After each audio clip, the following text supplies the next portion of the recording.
아.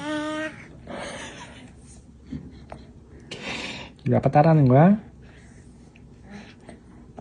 아.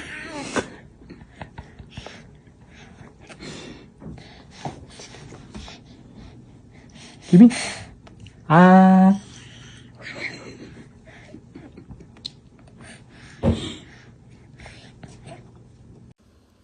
એટલે જ હું હંમેશા કહું છું કે બાળકને જમાડતી વખતે ક્યારેય મોબાઈલ કે ટીવી ના બતાવશો.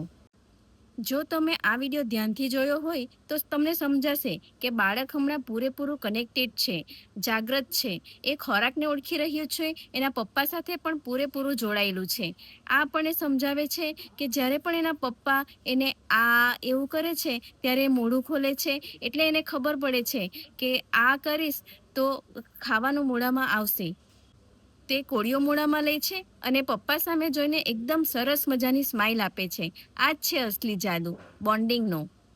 બાળક જો જમતી વખતે મોબાઈલ જોતું હશે તો આ કનેક્શન ક્યારેય નહીં બને. એને ખબર જ નહીં પડે કે શું ખાઈ રહ્યું છે અને એનાથી પ્રોબ્લેમ એ થશે કે આગળ જતાં એને જમવામાં ખૂબ જ આનાકાની થશે.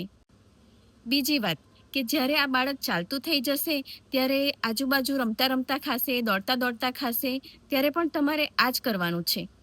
પણ જ્યારે કોળીઓ લેવા તમારી પાસે આવે ત્યારે તમારે એ જ વસ્તુનું ધ્યાન રાખવાનું છે કે બાળક તમારી સાથે પૂરેપૂરું કનેક્ટેડ થાય, આઈ કોન્ટેક્ટ કરે અને તમને અને ખોરાકને ધ્યાનથી જોઈ અને સાંભળે.